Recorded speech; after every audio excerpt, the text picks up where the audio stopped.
नमस्कार दोस्तों, क्या हाल चाल है आपके। तो बच्चों, नीट केमिस्ट्री के अंदर हम अपना अगला लेक्चर लेके आते हुए अभी तक हम क्या क्या कर चुके हैं। स्टोइशियोमेट्री खत्म हो चुका। आई होप आपने वो अच्छे से सवाल कर लिए होंगे। रेडॉक्स रिएक्शन लेटर आएगा because we are actually following NCERT का सारा रूटीन। देन एटॉमिक स्ट्रक्चर हम लोग स्टार्ट कर चुके हैं। पहला लेक्चर कैमरा नहीं चल रहा था तो दिक्कत हुई। अब सेकेंड लेक्चर आता हुआ, let me check everything is okay. Yes, so guys now let's start. आज हम क्या क्या पढ़ने वाले हैं और एटॉमिक स्ट्रक्चर में ये चीजें क्यों इंपॉर्टेंट हैं। सबसे पहले हम पढ़ेंगे इलेक्ट्रोमैग्नेटिक रेडिएशंस। दोस्तों, यहां पर बहुत कंफ्यूजन तो रहती है, लेकिन बच्चों को ये भी आइडिया होना चाहिए, सवाल अच्छे बनते हैं इस पे, क्वेश्चन अच्छे पूछेगा। आप अगर तैयार नहीं तो गलती उसकी नहीं। सोच बहुत जरूरी है अच्छे क्वेश्चंस को सॉल्व करने के लिए। तो सबसे पहले यही देखते हैं कि ऐसा क्या था इलेक्ट्रोमैग्नेटिक रेडिएशन में कि पेपर सेटर का एक पसंदीदा टॉपिक है। तो आइए पहले चलते हैं अपने उसी एनसीईआरटी की तरफ और यहां पर देखते हैं कि wave nature of electromagnetic radiation का क्या कॉन्सेप्ट है। यहां तक बच्चों हमने डेवलपमेंट वाला कॉन्सेप्ट तो पढ़ लिया था, leading to the Bohr model of atom. और अब हम आते हैं कि यहां से कैसे आगे बढ़ेंगे इलेक्ट्रोमैग्नेटिक रेडिएशन। ओके, सबसे पहले ये पैराग्राफ देखते हैं। भाई कोशिश तो जारी थी टू अंडरस्टैंड कि ये इलेक्ट्रोमैग्नेटिक रेडिएशन क्या है। न्यूटन साहब ने ज्ञान दिया कि इलेक्ट्रोमैग्नेटिक रेडिएशन जो है वो पार्टिकल हैं, पार्टिकल नेचर है उनका। Corpuscular theory of light. Maxwell साहब ने कहा देखो सर, यहां पर हम थोड़ा सा विवाद कर सकते हैं। विवाद क्या है कि भाई एक वेव नेचर है इस इलेक्ट्रोमैग्नेटिक रेडिएशन का, और एनसीईआरटी की लाइन से पढ़ेंगे। बट पहले एक चीज समझेंगे, वेव नेचर को हम किस तरीके से समझ सकते हैं, वेव क्या होती है। बच्चों, ये कॉन्सेप्ट माइंड में आना जरूरी है।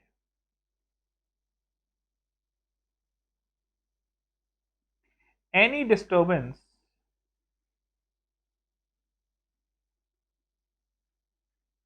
Through any medium is actually a wave. पानी में पत्थर मारते हो वो तरंगें जो उठती हैं वो वेव है।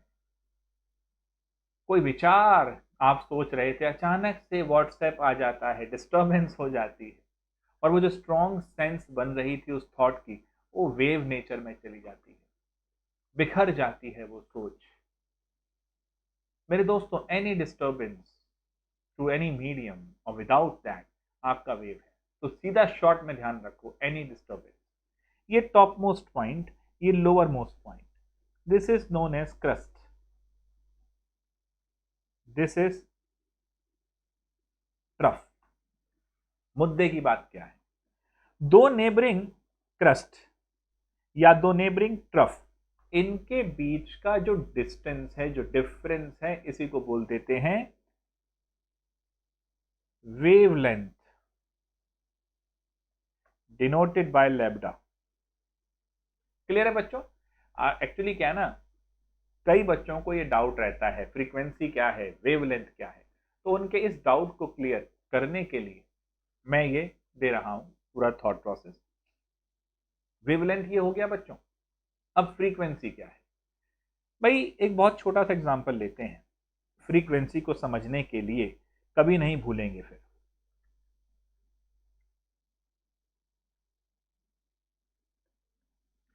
भाई साहब, हम गोलगप्पे वाले के पास खड़े हो गए। 5 मिनट के अंदर आप और मैं दोनों गोलगप्पे खा रहे थे। पैसे आप देंगे भाई। तो अब सुने ध्यान से, 5 मिनट के अंदर हमने निपटा दिए भैया 6 गोलगप्पे, आप निपटा पाए 3 गोलगप्पे। तो किसकी फ्रीक्वेंसी ज्यादा हो गई, हमारी। हमने 5 मिनट में 6 निपटा दिए, आपने 5 मिनट में 3 निपटाए। अब एक बात सोचो दोस्तों, मेरी गोलगप्पे खाने की फ्रीक्वेंसी अच्छी है, तो फ्रीक्वेंसी क्या हुई, number of golgappa going inside the particular surface area in a fix amount of time. तो यानी विद रिस्पेक्ट टू टाइम की बात हो रही है, frequency with respect to time है, चाहे वो गोलगप्पे जाएं, चाहे नंबर ऑफ वेव जाएं, चाहे गाड़ियां निकल जाएं, फ्रीक्वेंसी एक विद रिस्पेक्ट टू टाइम की बात है। इतने समय में इतना हुआ, इतने समय में, इतने दिन में इतने चैप्टर खत्म कर दिए, तो दैट इज फ्रीक्वेंसी। ज्यादा कर पाए तो ज्यादा, तो यानी फ्रीक्वेंसी इज बेसिकली 1/टाइम। यस और नो?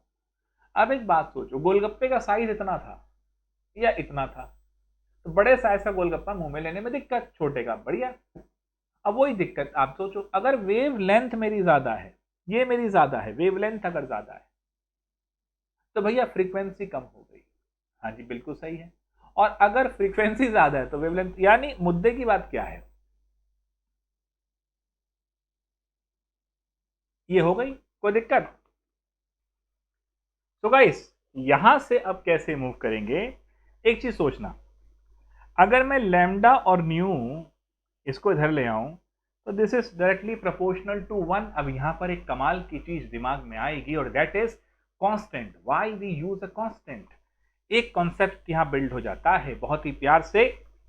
भैया लैम्डा है लेंथ यानी कि मीटर, और न्यू है आपकी फ्रीक्वेंसी यानी पर सेकंड। तो यानी metre per second is proportional to some constant. You need a constant जिसकी यूनिट मीटर पर सेकंड हो। साइंस में हम जानते हैं कांस्टेंट क्यों लगाते हैं, दोनों तरफ की यूनिट को बैलेंस करने के लिए। So my dear friend, metre per second वाली कोई ऐसी कांस्टेंट वैल्यू, हाँ जी स्पीड ऑफ लाइट, हाँ तो 3 इंटू 10⁸ मीटर पर सेकंड। तो इसीलिए हमने लैम्डा न्यू को सी के बराबर कर दिया। वेव की इस प्रॉपर्टी को बड़े ही ध्यान से अपने दिमाग में रखना, है ना। चलिए यहां से आगे बढ़ते हैं। मैक्सवेल साहब, रिकॉर्डिंग अच्छी होती, बीच में कॉल आ गया था, ठीक है बढ़िया बिल्कुल। तो जेम्स मैक्सवेल साहब ने ये कहा कि भैया ऐसा है, आपकी जो इलेक्ट्रोमैग्नेटिक रेडिएशन है वो वेव नेचर में आ रही है। हमने कहा भैया ऐसे कैसे, आइए देखते हैं। जेम्स मैक्सवेल, पहले जरा ये नोट्स वाला ले लें। हाँ, James Maxwell was the first to give a complete explanation about the interaction between the charged body and the behavior of electric and magnetic field on macroscopic level। याद है बच्चों, थॉमसन अंकल के बारे में जब हम बात कर रहे थे तो हमने देखा था चार्ज बॉडी होगी तो मैग्नेटिक और इलेक्ट्रिक फील्ड का इफेक्ट होगा। मेरे दोस्तों, अगर आप ही सुस्त हैं, लेजी हैं, आप पढ़ना नहीं चाह रहे हैं, अरे यार देख लेंगे ना, हो जाएगी नीट, क्या परेशानी है, अभी सरकार डेट आगे कर दे, कुछ कर दे, आओ रिक्वेस्ट करें और भिड़ जाए। अभी अपने काम पे ध्यान दो बे, फोकस करो उन चीजों पे जो तुम बढ़िया से कर सकते हो, है ना। अब सोचो, यहां पर चार्ज बॉडी को मैग्नेटिक और इलेक्ट्रिक फील्ड में डाला, इंटरेक्शन होगा। सुस्त हो गए तो पढ़ाई से इंटरेक्शन नहीं, चार्ज अप हो जाओ तो पढ़ाई से इंटरेक्शन होगा कि हाँ मैं ये चीज कर सकता हूं। This is what you need to understand. फिर से कॉल यार, एक सेकेंड। हाँ, तो देखा किस तरीके से हमने कांस्टेंट को रियलाइज करा कि क्यों होता है कांस्टेंट। हाँ ठीक है, तो अब आगे बढ़ते हैं। और ये, हाँ मैक्सवेल पे थे हम। तो एक चार्ज बॉडी जब इलेक्ट्रिक और मैग्नेटिक फील्ड में डाली जाती है तो उनके इंटरेक्शन को मैक्सवेल साहब ने बढ़िया से बताया। ध्यान से देखो दोस्तों, इलेक्ट्रिक और मैग्नेटिक ये दोनों परपेंडिकुलर होंगी, है ना। और इसीलिए सोचो, जो वेव नेचर दिख रहा है उस चार्ज पार्टिकल का परपेंडिकुलर है ना, और वो जो पाथ है उस चार्ज पार्टिकल का उससे भी परपेंडिकुलर है। धूम, ऐसा कुछ याद आया? कक्षा 10 11 12 में भी ऐसा बहुत याद किया है ना। उस नेचर को सोचो, क्लियर है। सो he suggested that when electrically charged particle moves under acceleration, alternating electrical and magnetic field are produced and transmitted. These fields are transmitted in the forms of waves known as electromagnetic waves। भैया आलू और गोभी की सब्जी बनी है तो आलू गोभी कहा जाता है, इलेक्ट्रिक और मैग्नेटिक से अगर बना है तो इलेक्ट्रोमैग्नेटिक कहा जाता है। So light is the form of radiation known from early days and speculation about its nature dates back to remote ancient time। Chair में दिक्कत आ रही है आज ना। In earlier days न्यूटन, ध्यान से देखना बेटा, ये अंडरलाइन कर लीजिए, this is corpuscular theory of light, जो हम आपको भी ज्ञान दे रहे थे ना, ये वही है। ठीक है, एवरीथिंग इज ओके, यस।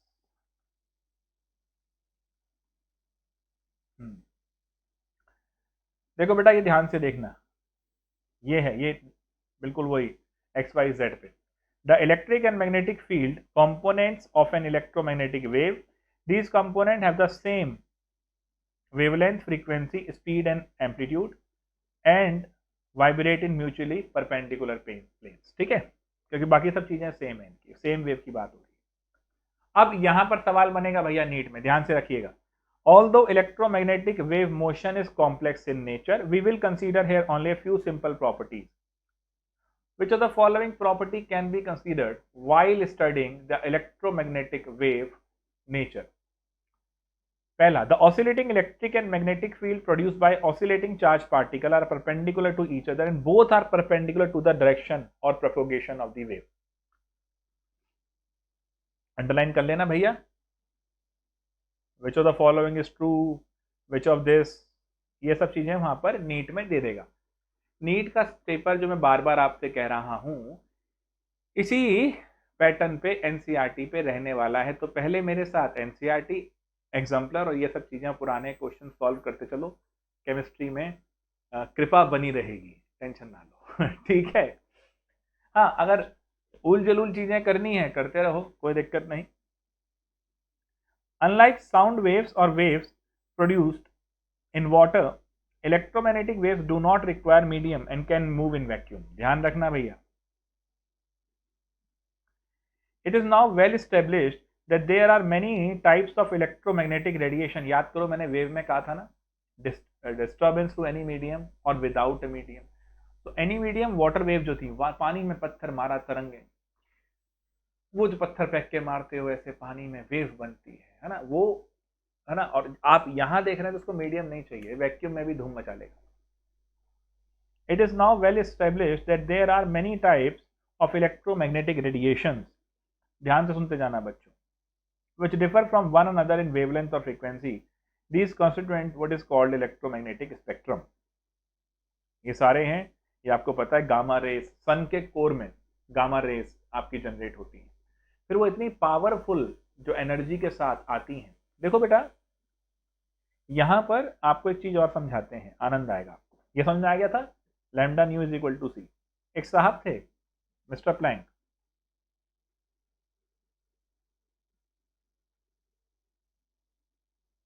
ठीक है, उन्होंने क्या ज्ञान दिया भाई, याद है फ्रीक्वेंसी के टाइम पे हम एक खास बात कर रहे थे, वो गोलगप्पे वाला एग्जांपल। नंबर ऑफ गोलगप्पे जितने ज्यादा होंगे, मैंने 6 खाए तुमने 3, मेरी फ्रीक्वेंसी ज्यादा है, एनर्जी भी तो ज्यादा हो जाएगी मेरे अंदर, ज्यादा खा गया मैं। इस तरीके से याद रखो, energy of a photon is directly proportional to frequency, और h हमारा प्लैंक कांस्टेंट है, ये हम सब जानते हैं। और energy is equal to H C by lambda भी कर सकते हैं, क्योंकि सी और मतलब न्यू और लैम्डा का रिलेशन यही है। एक चीज ध्यान रखना बच्चों, यहाँ थोड़ा सा मैं कॉन्सेप्ट बिल्ड करना चाहूंगा।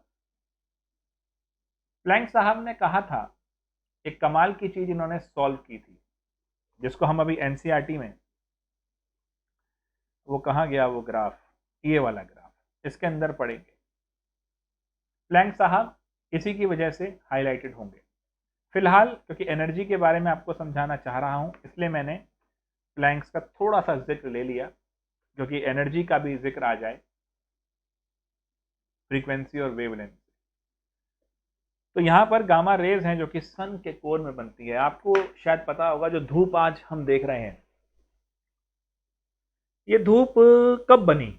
आप कहेंगे सर 8 मिनट पहले सन से चली थी। हाँ यार मान लिया, 8 मिनट तो सन के सरफेस से यहाँ तक अर्थ तक आने में लगते हैं। सर बड़ी धूप है जी, कमाल हो रखा है, जून का महीना चल रहा है, बत्ती बुझी पड़ी है। लेकिन ये धूप बनी कब थी? ये सनलाइट जो हम देख रहे हैं, सनलाइट ये कब से आई है, ये कहाँ है सनलाइट? वहां से यहाँ तक 8 मिनट में पहुंच गई। बनी कब थी बेटा? सन के कोर में मिलियंस ऑफ ईयर्स पहले ये बन चुकी है, बट अंदर ही अंदर घूमते हुए और बाहर के सरफेस तक आते हुए इसने काफी एनर्जी लूज कर दी, और वहां से वो जो अल्ट्रा वायलेट रेस अर्थ तक पहुंची, इतनी एनर्जेटिक अभी भी थी, अल्ट्रा वायलेट थी, उसको हमारे ओजोन भाई, ऑक्सीजन से ओजोन बनता रहता है और वो यूज अप होती रहती है एनर्जी, और बची हुई एनर्जी हमें दिखती रहती है, जो कि विजिबल लाइट जिसे हम कहते हैं, जिसके अंदर हम चीजों को देख सकते हैं, इसलिए विजिबल लाइट का स्पेक्ट्रम है। इसकी एनर्जी कम है। अगर गामा रेस हमारे अर्थ से आके धूम मचा दें तो हल्क नहीं बन जाएंगे हम, वो तो मूवी थी, अर्थ हो सकता है खत्म ही हो जाए, है ना। तो गामा रेस की एनर्जी बहुत ज़्यादा है। आप ये कैसे देख सकते हैं? आप देख सकते हैं इसकी फ्रीक्वेंसी बहुत ज़्यादा है, और यहाँ देखिए फ्रीक्वेंसी सबसे कम हो गई है, और यहाँ पर आप देखिए वेवलेंथ सबसे ज़्यादा हो गई, क्योंकि फ्रीक्वेंसी और वेवलेंथ आपकी इस तरह मूव करती है। विजिबल स्पेक्ट्रम की बात करते हैं, बहुत थोड़ा सा स्पेक्ट्रम है जिसके अंदर हम देख सकते हैं। अच्छा देखो, कई लोग नहीं कहते कि क्या हम इस दुनिया में अकेले हैं, आर वी अलोन। यूट्यूब पे तो आप देखते हैं ऐसे काफ़ी वीडियो हैं जहाँ पर एलियंस की बात होती होती रहती है। अरे ये तो बेवकूफ़ी है भाई, बिल्कुल होंगे। हम तो खाली इतने ही जोन में देख रहे हैं ना। अगर कॉमन सेंस लगाया जाए तो हमारी देखने की लिमिट को रिस्ट्रिक्ट करने के पीछे कोई तो रीजन होगा, कोई तो ऐसी चीज होगी जो और भी चीजें देखती होगी, ये कॉमन सेंस है। तो आरवी अलोन का तो सिंपल रीजन है, no not at all, there can be many species और intelligent species like us, they are not that much intelligent, but no we are not alone, this is my philosophy and we will talk about it. अभी quantum को आप NEET के हिसाब से पढ़ रहे हैं, अगर आप क्वांटम को बहुत डिटेल में पढ़ना चाहते हैं और एलियंस के बारे में जानना चाहते हैं, क्योंकि वाकई पैरेलल यूनिवर्सेस आपके हैं, पैरेलल पैरेलल यूनिवर्स आप बोल सकते हैं, क्या पैरेलल रियलिटी है ना। तो बिल्कुल उस पागलपन की हद तक हम बात करेंगे क्लास 11 के संकल्प बैच जो हमारा यूट्यूब पे फ्री चल रहा है, उसमें हम ये बात करेंगे, बड़ा आनंद आएगा, बहुत ही कमाल की चीज। तो मेरे बच्चे यहाँ पर हम बात कर रहे हैं इसकी, और आप देखिए विबजयोर जिसे आप कहते हो, तो देखो मेरे बच्चे, यहाँ पर आपकी फ्रीक्वेंसी सबसे ज्यादा, यहाँ फ्रीक्वेंसी सबसे कम, यहाँ वेवलेंथ सबसे कम, यहाँ वेवलेंथ सबसे ज्यादा। मेरे दोस्त सबसे ज्यादा एनर्जी फिर किसकी हो गई? वायलेट जोन की। तभी तो इससे ऊपर की जो लाइट होती है उसकी एनर्जी ज्यादा होती है, तो उसे अल्ट्रा वायलेट कह देते हो। अल्ट्रा माने ज्यादा।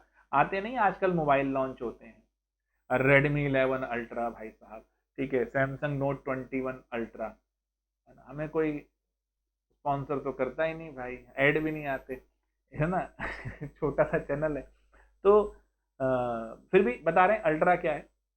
तो उसके बाद फिर अब लाइट वर्जन भी आते हैं। तो अब यहाँ पर क्या है ना, अल्ट्रा वायलेट जो है इसका मतलब वायलेट से ऊपर की एनर्जी, और रेड से कम की जो होंगी उन्हें कह दोगे infra, infra, infra, inferior, infra red.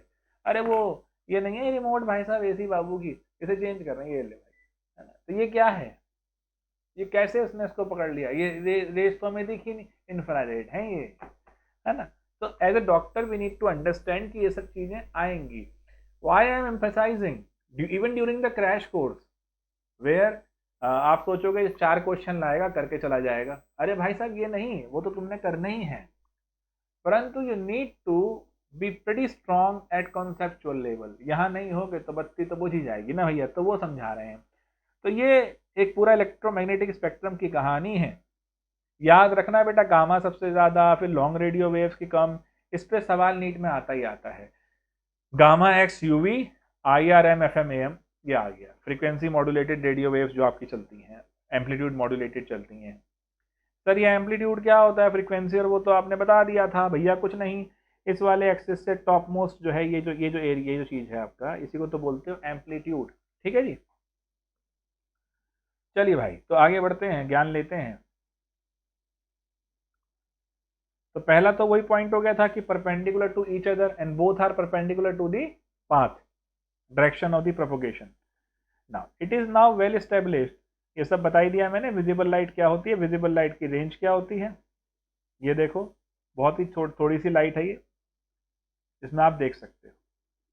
Different kinds of units are used to represent electromagnetic radiation, ऐसा unit of frequency is hertz, ठीक है, पर सेकंड। हर्ट्ज वही है, एक्चुअली इस हर्ट्ज साहब थे जिन्होंने थोड़ा यहाँ पर बहुत बड़ा रोल प्ले करा था, इसलिए तो कोई ऐसी बात नहीं है। वेव नंबर क्या होता है भैया, ये वी बार से डिनोट करते हो 1/λ होता है।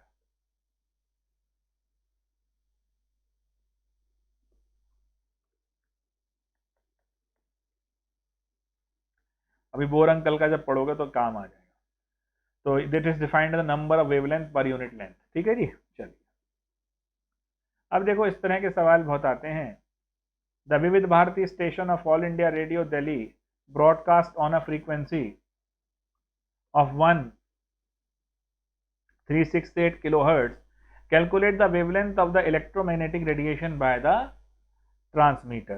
Which part of the electromagnetic spectrum does it belong to? कुछ भी नहीं है भैया, देखो जरा ध्यान से, आपको फ्रीक्वेंसी दे रखी है, वेवलेंथ निकालनी है, निकाल लोगे, खत्म, कोई टेंशन ही नहीं है। देखो वही निकाला, और यहाँ से इसको आपको क्योंकि याद कर, ये आपको डेटा यहाँ पर पता ही है, जिस रेंज में आ रही है वो देख लो।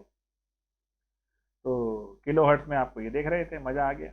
Wavelength range of the visible spectrum extend from violet to red, express this in frequency. कर लोगे तो ये तो बहुत आसान है बेटा, चेंज ही तो करना है सी बाय लैम्डा करके। वेव नंबर निकालिए और frequency of yellow radiation having wavelength, फिर वो इतना आसान सवाल, लेकिन नीट में ऐसा देता है lambda nu is equal to c वाले से आपको ये देगा, तो आपको टेंशन नहीं है। तो भैया वेव नेचर को मैक्सवेल साहब ने ज्ञान बांटा और हम कुछ समझ पाए, लेकिन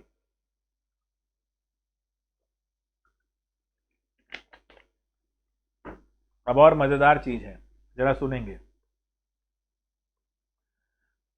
पार्टिकल नेचर,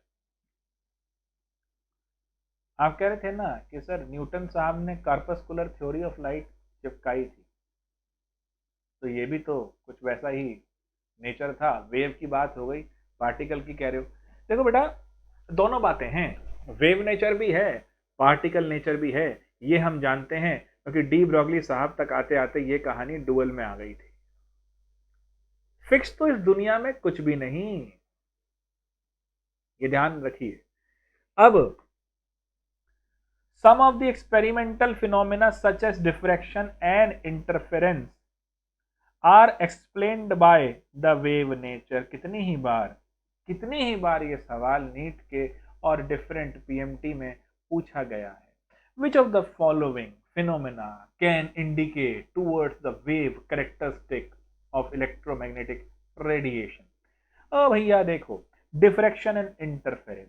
डिफ्रैक्शन क्या है? लाइट आ रही है, कोई रास्ते में ऑब्स्टेकल आया, उससे बेंड हो गई, तो ये डिफ्रैक्शन है। इंटरफेरेंस क्या है? आओ तुम और मैं मिलके गाना गाते हैं, कौन सा गाना? लैम्बोर्गिनी चलाई जनेओ। अब आप और मैं दोनों ही मिलके ये गा रहे हैं, कोरस हो गया है। अहे क्या बात है, कंस्ट्रक्टिव इंटरफेरेंस। हम गा रहे हैं लैम्बोर्गिनी चलाए जानते हो, और तुम गा रहे हो वो सेनोरिटा। तो भाई साहब इसमें डिस्ट्रक्टिव इंटरफेरेंस है। जब दो वेव आपस में इंटरमिंगल होती हैं, मिलके पॉजिटिविटी की तरफ बढ़ती हैं, एनहांस करती हैं एक दूसरे की प्रॉपर्टी को, तो वो कंस्ट्रक्टिव इंटरफेरेंस कहते हैं। इंटरफेयर मत करो, है ना। और अगर वो उल्टा चल रहा है तो वो डिस्ट्रक्टिव है। हिंदुस्तान में तो हम कभी साथ चल ही नहीं सके, हम हिंदुस्तानी डिस्ट्रक्टिव ही रहते हैं। ये दोनों नेचर इलेक्ट्रॉन के, इलेक्ट्रोमैग्नेटिक रेडिएशन के डुअल नेचर से हमें लेके जाएंगे, बट यहाँ ये समझा रहे हैं कि वेव नेचर है। यहाँ लिखा भी है, diffraction is the bending of wave around an obstacle. Interference is the combination of two waves of same or different frequency to give a wave whose distribution at each point in space is the algebraic or vector sum of disturbances। है ना, क्या धासु चीज लिखी है ना, vector sum. भाई साहब बिल्कुल गजब।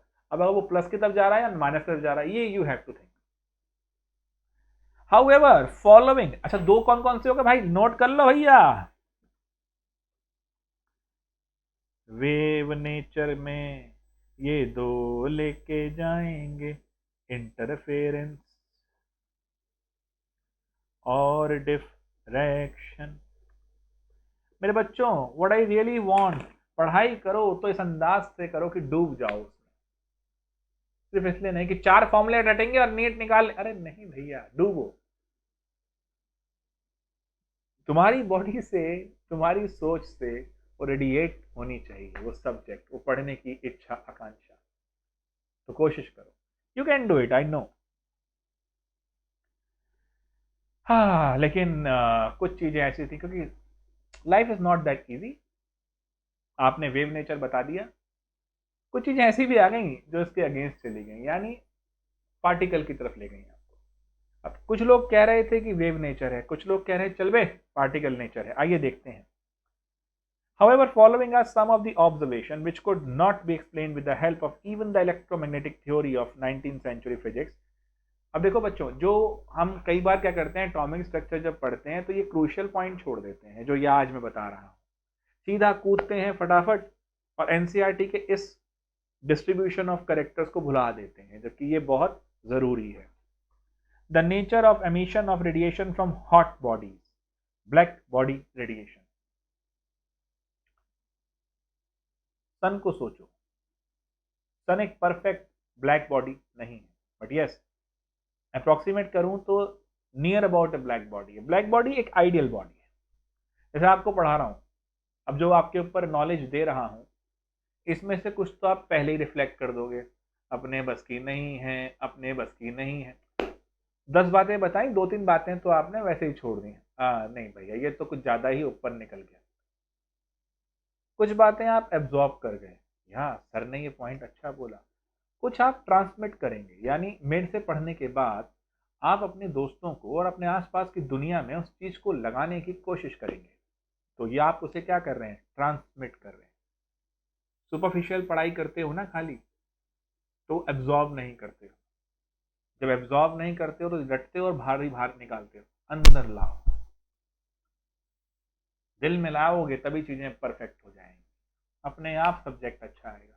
इट्स जस्ट लाइक कि मैंने सोचो ना, मम्मी खाना लाई, हर बॉडी कैसे करती है ऐसे करती, मम्मी खाना लाई, उसमें मस्त आज एक सूखे आलू की सब्जी है, साथ में कद्दू की सब्जी है और कुछ रोटी है। कद्दू की सब्जी तो मैंने वापस ही कर दी, रिफ्लेक्ट कर दी, रिफ्लेक्ट बैक। खाना मैंने खाया, आलू की सब्जी से मैंने रोटी खाई, उसमें बहुत सारी एनर्जी मैंने एब्जॉर्ब कर ली, और फिर मैं पढ़ाने बैठ गया, काम कर रहा हूँ, what ever I am doing, तो ये मैं अब ट्रांसमिट कर रहा हूँ वो एनर्जी। नॉलेज है, 10 बातें बताई, 2 आपके समझ नहीं आई, रिफ्लेक्ट कर दिया। कुछ आपने एब्जॉर्ब कर ली, यार ये बहुत बड़ी चीज है। अब एब्जॉर्ब करके सारी नॉलेज वैसे ही नहीं आपने लोगों को दे दी, कुछ उसमें से ट्रांसमिट कर दी। अगर कोई ऐसी बॉडी है जो सारी ही नॉलेज ले ले, सारी एब्जॉर्ब कर ले, सारी ट्रांसमिट कर दे, भैया वो तो खुदा हो गई, वो तो आइडियल बॉडी हो गई। एंड दैट इज, उसकी जो रेडिएशन है वो ब्लैक बॉडी रेडिएशन है। इस अर्थ पे अगर देखा जाए तो हम सुप्रीम पावर किसे बोलेंगे, अगर सही मायने में कहूं साइंस के हिसाब से, भाई जो हमें एनर्जी देगा।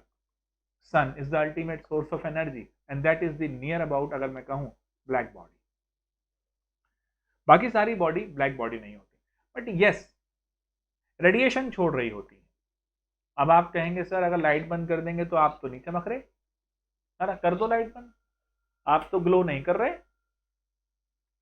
लेकिन एक बात सोचो बच्चों, यही अगर इंफ्रारेड में देखते हैं, वो थर्मल स्कैनर से देखते हैं, आपने साई-फाई मूवीज में देखा होगा, तो ह्यूमंस भी ग्लो करते हैं। यस और नो, ह्यूमंस भी ग्लो करते हैं। कोई भी बॉडी इस पूरे अर्थ पे अगर एब्सोल्यूट 0 टेम्परेचर से, यानी कि 0 केल्विन से ज्यादा की टेम्परेचर पे है, तो वो कुछ ना कुछ एनर्जी रिलीज करता है, रेडिएशन रिलीज करता है, जिसको हम कैच कर सकते हैं। रोटी सेकने के बाद भी तवा, रोटी सेकने के बाद भी तवा बहुत टाइम तक गर्म रहता है। एक सरिया ले लो लोहे का, उसे गर्म करो, भयंकर गर्म करो भाई साहब, लाल हो जाएगा।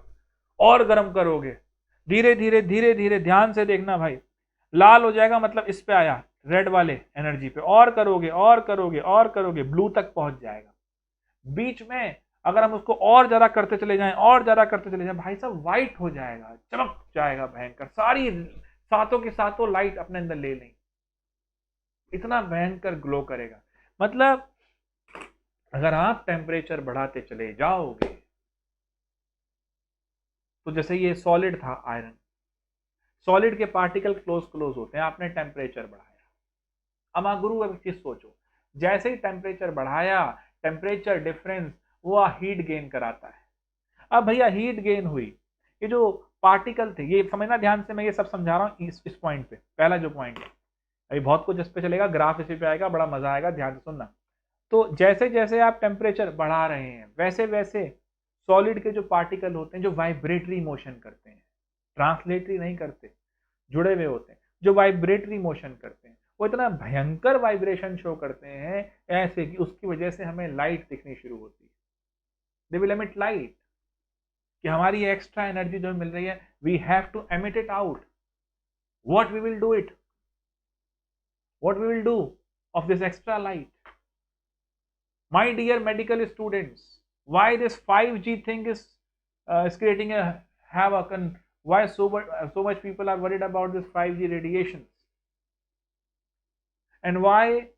Because we don't have any study yet to describe fully the bad effects or even the good effects of any radiation on human body. But what we do know that these radiations, they do have some energy, और आपकी body में जब ये radiation energy लेके जाती हैं और आपकी सेल उस एनर्जी को एब्जॉर्ब करती है, तो आपकी सेल को भी नहीं पता ना कि इस एनर्जी का क्या करना है। उसको भी वो एनर्जी या तो एमिट करेगी वो, या अगर उस एनर्जी को ज्यादा एब्जॉर्ब कर लिया तो उसे खत्म करने के लिए डिवीजन शुरू कर देगी। And uncontrolled division of cell is known as cancer. So that is why radiation can be harmful and are carcinogenic thing. Because even our cells, they don't know what to do with this extra amount of energy. They will start dividing. Pretty simple, isn't it? Actually, science is really very easy to understand, but we are not ready to understand it. What we want just to get some marks. Give me some tricks, give me some marks. I just want to clear that NEET exam. अरे भाई मेरे, कर भी लेगा तो क्या doctor बनना है ना? नीट एग्जाम तो क्लियर करेगा। सब्जेक्ट को भी देख थोड़ा सा, सवाल इसमें बनना है। एटॉमिक्स के अंदर कोई अच्छा सवाल देना चाहेंगे घुमाने का तो बनेगा इसमें से, समझ तो सही। बाकी तो चैप्टर में अभी मैं इसी वीडियो के साथ आपको अपना इलेक्ट्रॉनिक कॉन्फ़िगरेशन का वीडियो भी नीचे डिस्क्रिप्शन में डाल दूंगा आज, और बोर्ड थ्योरी का वो भी देख लेना। उसके बाद अगले वीडियो में खाली मैं क्वेश्चंस ले लूंगा, खत्म कहानी। बट इस चीज को समझना बहुत जरूरी है। तो जो रेडिएशंस हैं, जैसे मैंने कहा वाइब्रेशन होगा, कलर देगा और बहुत वाइट हो जाएगा, ग्लो करेगा, यानी कि समवॉट टेम्परेचर पे ही कितनी एनर्जी आप रिलीज कर रहे हो, कितनी एनर्जी आप एमिट कर रहे हो, डिपेंड करती है मैटर पे नहीं। मैटर का वजूद ही नहीं है भाई। तो स्टीफन्स लॉ जो फिजिक्स में करते हो वो यही तो था, amount of energy is directly proportional to T का 4, फिर स्टीफन बोल्ट्जमैन कांस्टेंट लगा लोगे सिग्मा, बट वो यही चीज है भाई साहब, इजंट इट? तो अमाउंट ऑफ एनर्जी जो एमिट कर रहे हो वो टेम्परेचर जितना बढ़ा रहे हो उसी पे डिपेंड कर रही है, यस और नो? अब इस पर और बात करेंगे। So this is black body radiation, the nature of emission of radiation from hot bodies, ejection of electron from metal surface when radiation strikes, photoelectric effect, variation of heat capacity of solids as a function of temperature. Heat capacity of solid as a function of temperature, heat capacity as function of temperature. Why? Energy is function of temperature, so heat capacity can also be a function of temperature. Line spectra of atom with special reference to hydrogen, fingerprint है एक तरह से spectrum जो होता है। अर्थ पे बैठे बैठे हम कैसे करें, अरे उस प्लानेट पे गोल्ड ज्यादा है बाबू, अरे भाई साहब रेडिएशन डाल के देखा है उसने। स्पेक्ट्रम की स्टडी, स्पेक्ट्रोस्कोपी, बड़ा मजेदार।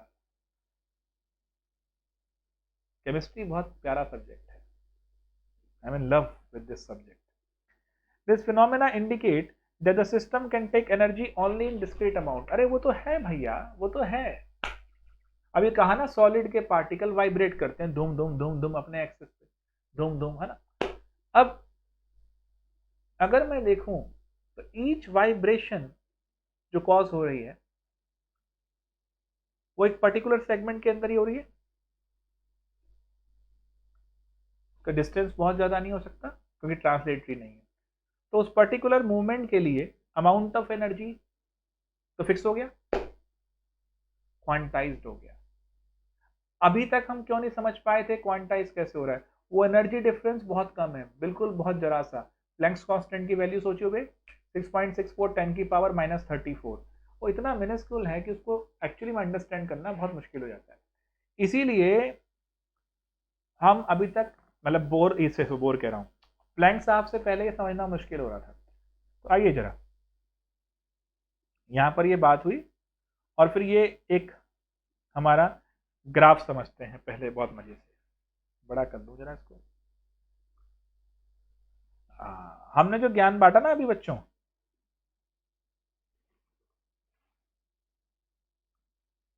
ये देखो ये वही ज्ञान है। इस ग्राफ को जरा ध्यान से देखो। यहाँ टेम्परेचर बढ़ा है, यहाँ देखिए ऐसे जैसे हम यहाँ बढ़ रहे हैं तो यहाँ पर वेवलेंथ बढ़ रही है, ये इंटेंसिटी है। इंटेंसिटी और एनर्जी अगर मैं देखूं तो कई बार लगता है सेम से है, इंटेंसिटी और एनर्जी सेम है। But intensity is somewhat burst of energy for a particular point of time. Instantaneous can be better defined as like this. Temperature एकदम से बढ़ाया मैंने, ज्यादा टेम्परेचर पर एकदम से एमिशन ऑफ एनर्जी ज्यादा हुआ तो हाईली इंटेंस हो गया, तो ये पीक बन गया यहाँ पर।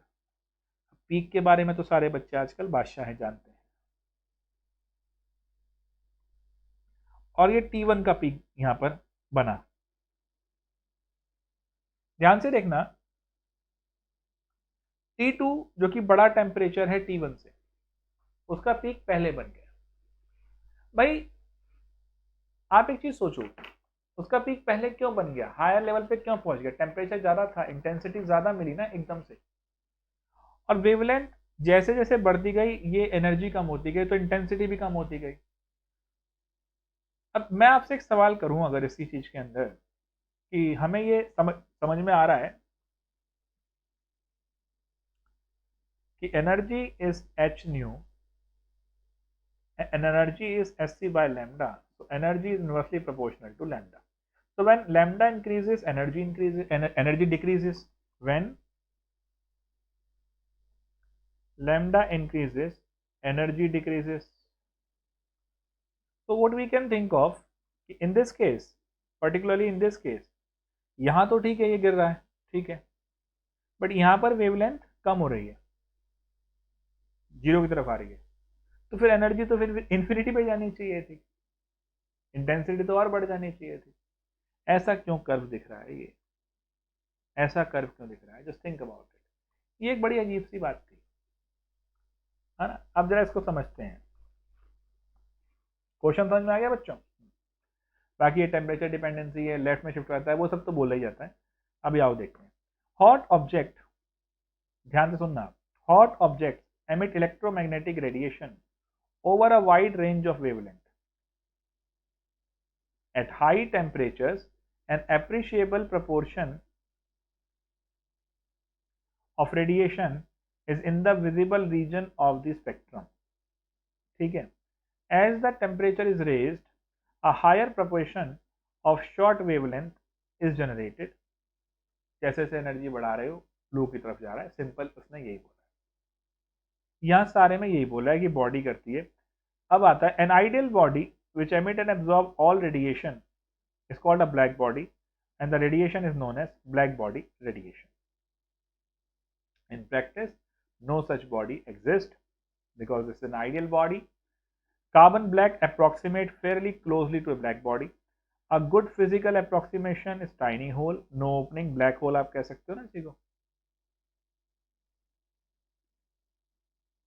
Also perfect radiator, वो तो है ही, रेडिएंट एनर्जी सब छोड़ देगा। ये सब यहाँ बोल दिया।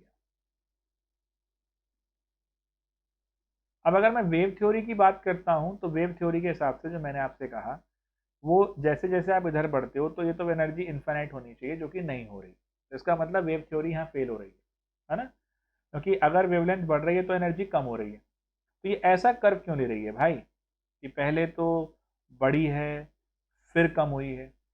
ये तो बड़े से ही कम होनी चाहिए थी, ये तो पूरा का पूरा इसका ऐसे ही आना चाहिए था, लाइक दिस, अगर वेव थ्योरी की मानूं तो। क्योंकि वेव थ्योरी मुझे क्या कह रही है कि एनर्जी तो बेटा ये है, एनर्जी तो बेटा ये है, इसका मतलब वेव थ्योरी की बत्ती लग गई। इसको समझा नहीं पाई वेव थ्योरी, है ना, कि ऐसा क्यों नहीं हुआ। तो अब आ गया ना ये जो रिजल्ट हुआ एक्सपेरिमेंट का। मैक्स प्लैंक ने यहाँ से कहानी ली, वो भाई साहब आए, छा गए वो यहाँ पर।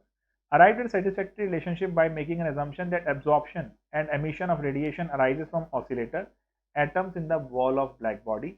The frequency of oscillation is changed by interaction with oscillator of electromagnetic radiation. Planck assumed that the radiation could be subdivided into distinct chunks of energy. तो जब तक वो मिनिमम चंक्स ऑफ एनर्जी नहीं मिल रहे हैं वो ऊपर नहीं जा रहा, ये ध्यान रखना। तो कंटिन्यूस मैनर में नहीं है ये, है ना।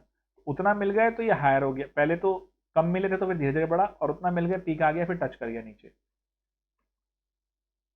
तो ही गेव द नाम क्वांटम। मतलब अगर देखो ना 20 रुपए का समोसा है, 16 मिले हैं तुम्हारे पास, तो तुम उसको टच नहीं कर पाओगे। मिनिमम का कॉन्सेप्ट आ रहा है फोटो इलेक्ट्रिक वाला, उसी को समझना जरा ध्यान से। इजक्वल टू एच न्यू आ गया, ये वही आ गया। फोटो इलेक्ट्रिक इफेक्ट तो समझेंगे अब हम। फोटो इलेक्ट्रिक इफेक्ट क्या है ना, यहाँ से क्योंकि यही बात आ रही है। फोटो इलेक्ट्रिक इफेक्ट बहुत सिंपल चीज है, जरा ध्यान से देखना। हर्ट्स बाबू ने इसको ऑब्जर्व किया था, आइंस्टीन अंकल ने इसको एक्सप्लेन किया था। ये क्वेश्चन नीट में आ जाता है। इन्होंने ऑब्जर्व किया था और प्रपोज किया था। किसको किया था पता नहीं, उन्होंने मना कर दिया होगा। आइंस्टीन साहब ने इसकी इक्वेशन दी थी। इक्वेशन है H nu is equal to H nu not plus half M V square. To know more about this photo electric effect का लिंक आपको नीचे वीडियो के डिस्क्रिप्शन में दे रखा है मैंने, उसको प्लीज देख लें, यहाँ टाइम सेव होगा। जिसको आता है उसको छोड़ दो, कोई दिक्कत नहीं। इसी को बोलेंगे फोटोन की एनर्जी और striking energy. This is work function, so this is energy of the photon.